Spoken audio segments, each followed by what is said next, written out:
I want to preface this by saying I did watch the film dubbed. Hello ladies and gentlemen of the internet, I am Jack of all trades, giving my thoughts on the My Hero Academia Heroes Rising movie. Right off the bat, when this appears on screen, I will be talking spoilers for the film. If you don't want to know anything, leave. When I bring this up on screen, it's speculation about the manga, because where the anime is currently in season 3, we're in autumn, and this film takes place in winter. Tail end of season 5, I imagine, which isn't out yet, so there are a few implications and things I picked up on, which I will comment on once that's on screen towards the end of the video. You don't have to worry about spoilers to start with. So, would I recommend you go see this film?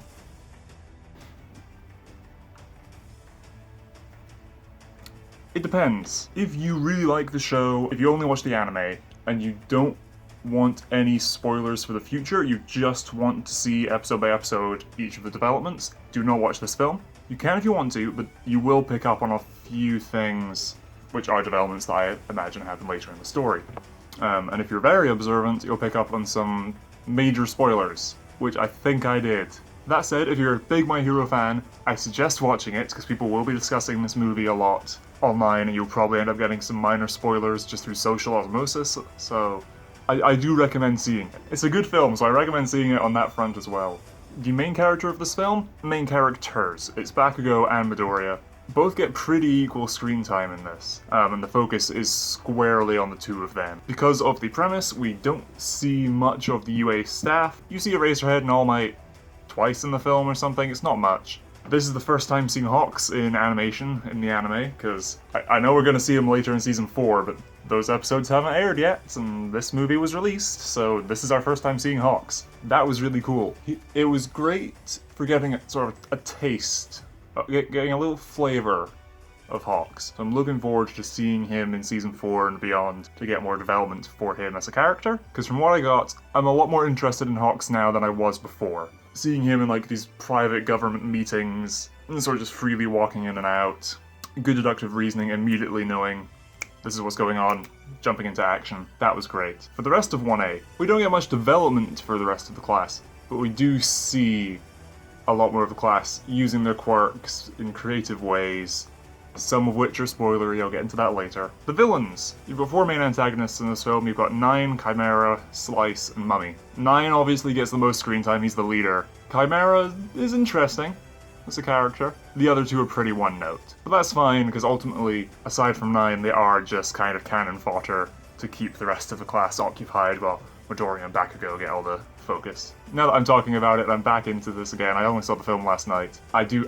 recommend this film if you're a fan. If you read the manga, great, there will be no spoilers. If you only watch the anime, you might pick up on a few things. Still recommend seeing it, just be aware. Okay, so, spoilers for the movie, here we go. The opening scene is probably my second favourite scene in the film, where we have the League driving down the road in this like armoured truck, this transport unit with Rocklock in pursuit. That was great. I was not expecting to see him in this film, because the VA for Rocklock was at the Funimation Red Carpet event, but so was Kellen, who voiced Overhaul. Overhaul wasn't in this film. I wasn't expecting him to be in this film. But then Rocklock was here as well, and oh my gosh, that's really cool seeing more Rocklock. So he's sort of back in action. Last we saw of him, he was stabbed by Toga and wound up in the hospital and got a visit from his wife and son. About a season and a half later, he's back in action. He's back up being a hero. Great use of his quirk for things like locking the car in place as a bit of like a shield and things. That was clever. We got some new unnamed heroes. It was great having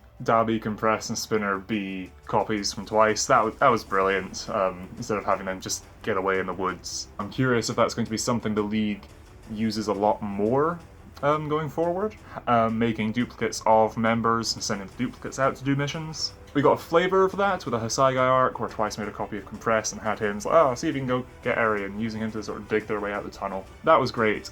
It'll be interesting to see if we get more of that in the mainline story. I do like Shigaraki in the red sort of trench coat. I do miss the hands, though I think all the white hands on the red coat might not have looked brilliant. I'm sure that they tried out various designs, but I do like the red coat design. We got one scene with Toga and the actual members of the League sort of sitting around. That was all well and good, them complaining about how the Doctor doesn't trust them enough to transport something, but not enough to tell them what it is. And at the end of that chase, with that great moment of Endeavour standing at the end of the road, is Dabi a Todoroki theory and everything. Endeavour readying up the Hellfire, Dabi ready with his cremation, boom. And just the stream of red flames from Endeavour wiping them out. That was great. I'm curious if because it's a copy of Dabi, if his quirk isn't as strong, so I'd like to see a confrontation between the two of them at some later point, but that was really cool to see. That moment of, oh, what's gonna happen? Who's stronger? What's gonna happen? Oh, okay, Endeavour is way stronger. Then we get introduced to 9 as he meets up with the rest of his cohorts. I low-key majorly freaked out in the credits when I saw that 9 is voiced by Johnny Young Bosch. Oh my god, I'm sorry if I'm pronouncing that wrong. He's a great voice actor. I haven't seen anything he's been in recently until this film. I didn't know he voiced 9 until we got to the credits at the end. I'm like, oh my gosh, how did he slip my mind as a voice actor? I completely forgot he existed somehow there. That was great. I loved having him in My Hero Academia now. Seeing the students sort of on their day-to-day heroing stuff was really cool with the UA Hero Agency.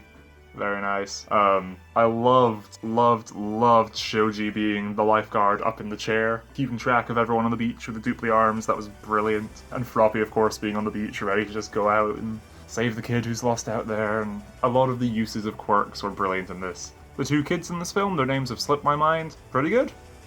I liked them. They didn't stand out. There were a few moments where in my head I was like, come on, just run. But they're young kids. They're like frozen with fear. That makes sense. It wouldn't have been very believable if they were hyper-competent children. So a lot of moments of them standing there not knowing what to do, or running into battle waving their arms, not knowing what to do. That was very good sort of portrayal of young children in this. On to the actual story, once the villains attack. It was great seeing Ida and Momo again as class reps, taking charge of the situation, deputizing everyone into different groups. That was great. Mummy had a really cool quirk that I wish we got to see more of, and I wish we got a bit more of an in-depth explanation on it. So anything he wraps up in the bandages, he can then control and sort of animate. I don't think the bandages are a part of him, because once they have him, captured, arrested at the end, it's just him. He's not covered in these red bandages. So is it just a similar case to Best Jeanist, where he wears denim because that's the material he can manipulate the easiest? So Mummy it's essentially a support item, I suppose, like a Eraserhead scarf. Mummy was the weakest character-wise and combat-wise of the lot. Slice, cool design, cool quirk. I did like, in the final fight, the not quite parallels between her and Moonfish, in that, it's a body part focused around the head, I suppose, that they can, super harden and make blades out of and stuff. Granted, hers is a bit more useful than Moonfish's, because you can, fire off individual hairs while Moonfish was just extending the teeth. But I did like, they're kind of similar quirks, and they're both beaten the same way. It was quite cool. I don't know how intentional that was, but I liked it. Then Chimera. I really liked this guy. I like, with a very overpowered quirk, from what the name implies, Chimera. He can breathe fire, he's got a dragon lizard tail and features of a bunch of different animals. That was cool. And I liked, once again, sort of he was the embodiment of that theme that's brought up a lot in My Hero, specifically with the villains. Oh, not all men are created equal. You're born with a certain type of quirk. You're gonna be shoved down certain paths. Like Shinso, he's the antithesis of it, determined to be a hero, but with what is perceived as a villainous quirk. And Chimera was sort of bullied throughout his whole life and everything for not fitting in, for being this monster. So I liked him. Then 9. 9, I have a lot of questions about, which I assume will be answered later in the show once the Doctor becomes a character. I know we've seen him twice already, but once he becomes a character in the show, I'd imagine we'll get more on sort of 9's decisions, and sort of power set will make more sense. So the Doctor says that he was compatible with All for One's quirk, and he can wield up to 9 quirks. I was sitting in the final fight, it was going through my head, I was like, how many quirks have we seen him use? What's he going to pull out the bag at the last minute that we didn't know about? But I think initially he had his sort of weather manipulation quirk, where he could cause lightning and tornadoes and storm clouds and everything. Once he then got the all-for-one boost and went around attacking heroes to get their quirks, he then got shooting lasers out of his fingers, creating barriers similar to Hekichi Tenkai from the Shiya Saigai, the sort of yellow barrier. Though this was a cool different way of doing it where he sort of stacked them to sort of make a stronger shield against certain attacks. There's the blue sort of energy dragons that came out of his back. That was really cool. I kind of wish we got to see heroes with these quirks and see how they used them. He also he used the wind to attack a few times, so I think that falls under the weather control. The doctor said it was compatible with all for one, so I assume it, even if it's not all for one, you know, it's 9 for 1 or whatever, you know, you could have take some quirks. And then I assume a separate quirk again from that was his ability to sort of see how strong people's quirks were, because that was something that clearly activated. His eye color changed and he could see it, which meant he had room for 3 more quirks. He was looking for the cell activation quirk to sort of heal himself so that he could continue to use these quirks. When he tried to take One for All, I did like the line that he tries, fails, and he says, "I don't have enough memory space." Because he's only got, you know, 3 more move slots essentially. Power that's been passed on from person to person, so it's, you know, it's the equivalent of several quirks sort of stacked up. That was nice. A cool line there. Just the line of not having enough memory space. So that was quite cool because he looks to be more tech based than All for One. He's still got the life support sort of gear and everything, and he's got a bunch of armor and metal and stuff fused to him. So if you've seen the film, the big thing that you're probably wanting to know my thoughts on, the One for All twist, I suppose. What they do with One for All. I really, really, really like it. Like everyone in our theatre did, everyone I assume in theatres across the world did, when it starts. When Midoriya and Bakugo sort of share that look, and Midoriya reaches out his hand, similar to all those shots of All Might doing it, or Nana doing it, and then, you know, All Might or Midoriya taking it and continuing, sort of passing on the torch. When it's Midoriya's hand below, with the blood on his finger, and then Bakugo's over top, so he's passing it on. I assume I'll need to go back and double check what the exact requirements were that All Might said for passing on One for All. All Might, and I assume Nana, passed it on to him with a hair. Though this was, I think, it was either the mixing of the blood, so now Midoriya's blood, which has One for All, is now in Bakugo's bloodstream, or just absorbing the blood through his skin. You do that with like some liquids and stuff, you vaguely absorb it, which then would have gone into Bakugo's bloodstream. Okay, that works. I need to double check that, but I think that works. The animation in that fight was phenomenal. I loved it so much. Everyone did. The theater was filled with gasps, people sort of freaking out just as this fight's happening. Midoriya going Ultra Instinct with the sort of bluish green hair, and Bakugo going Super Saiyan with golden hair. Ah, that was great. And then we got to see a quirk boosted by One for All, which is great, because I'm not sure about Nana, but, you know, All Might and Midoriya didn't have quirks, and they got this passed on, so it just sort of enhances their overall general physical strength. Whereas Bakugo, who already has a quirk, it enhances that. So yes, he's stronger than anything physically, but it also boosts his explosions, his nitroglycerin sweat, and all his quirk like that. That was great to see, especially when you had the comparisons between the two of them. You had a shot of Midoriya doing something and a shot of Bakugo doing his equivalent. That was great. I loved Bakugo's like in a crater, he puts his hand on the wall of the crater, and it's so hot it melts into the rock, and he gets back up through melting the rock. That was so cool. Just the idea of that, like when you're storyboarding, coming up with that idea is like, oh, okay, and then he's in the crater, he gets up and gets back into the fight. No. Just the sheer heat coming off his hands melts through the rock to get back up. Coming up with that idea is brilliant. The entire team behind this film did a great job. The final double Detroit smash, to call back to the previous film, of the two of them, arm beside the arm, back to back, basically doing the final punch. That was beautiful. And Midoriya doing this with the full awareness that this is it. This is the end of One for All for him. He's not going to have it anymore. The parallels and callbacks to All Might's final fight using the remaining embers, those were great. I'll put a clip in from United States of Smash, the yellow and blacks of the final punch with All Might. They do that for Midoriya here. The imagery of the flame flickering down to an ember and going out.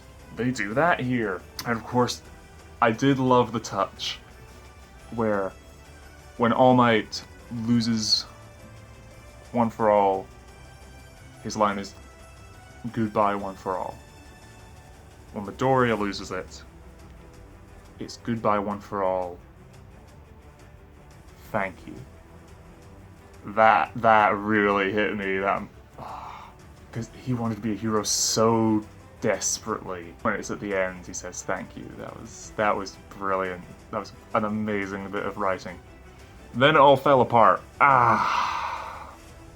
Up to this point, this film is way better than the first. The first I felt dragged at a few bits, sort of going level by level, fighting your way to the top of the tower. Some of those bits felt like they dragged on a bit, whereas this film felt a lot more fast-paced. Well, not even fast-paced. There were some slower moments and everything, but it didn't feel like it dragged to me. So you have the first film, two heroes. You have heroes rising. I think is better. The sheer cop-out at the end has brought it down. I still think it's better. I've only seen Heroes Rising once, so my opinion may change on that. But like everyone, I'm not a fan of that cop-out at the end. It makes sense, because All Might said previously to Midoriya after the Stain encounter, just in case you were worried that Stain ingested your blood, that Stain is going to have one for all now. No, that's not how it works. It needs to be two willing and aware participants when the DNA is consumed or absorbed. And Bakugo falling unconscious before the transfer was complete, or both of them falling unconscious before the transfer was complete, negated it. That makes sense. That's pre-established. That's fine. But they did such a drastic thing that I don't like it. I accept it. The transfer not being permanent is something pre-established, but I think a lot of people have a problem with it. I went and saw it with a group of 5. None of us liked that. I brought up that it was pre-established, but that wasn't enough. No one liked that cop-out. That said, the entire film up to that point was more than enough to balance it out. I still really, really like this film. I like it more than the previous one, but that moment does drag it down a bit. It doesn't ruin the film, but it is the worst bit in the film by far. What matters for the characters is that Midoriya did it with the intention to lose one for all. He did it not expecting a Deus Ex Machina, not expecting it to come back, thinking this was it. He's going to be quirkless again. That is what matters for his character. What matters for Bakugo's character was understanding the look he gives Midoriya, and he's like, you know what this means, right? The look, the inner monologues and everything there. Brilliant, that's the point. Beyond that, there is a slightly bigger problem with this film. Bakugo forgetting. How is he? He's gonna be okay. But there's been some memory impairment, particularly short-term memory. Oh, God, you're not. Right now, he can't remember the accident or anything that happened to him recently. You're not seriously going down the amnesia route, are you? I don't remember much of anything. Oh, fuck donkeys! You're actually using what is quite possibly the cheapest plot thread that exists in cinematic history? You don't do that, you hairy dickweeds! I hate that. Bakugo losing his memory of these events, I really disliked. I dislike it more than... It keeps the movie self-contained. With the previous movie, it was self-contained because, it's set on an island away from Japan. Same here. With characters that will probably not be brought up again in the mainline story, maybe towards the very end. With this one, again, it's events that will probably not be brought up in the mainline story, especially because one of our protagonists completely forgot about it. Not a fan. Someone pointed out, one of that group I was with pointed out, yeah, but Bakugo's done...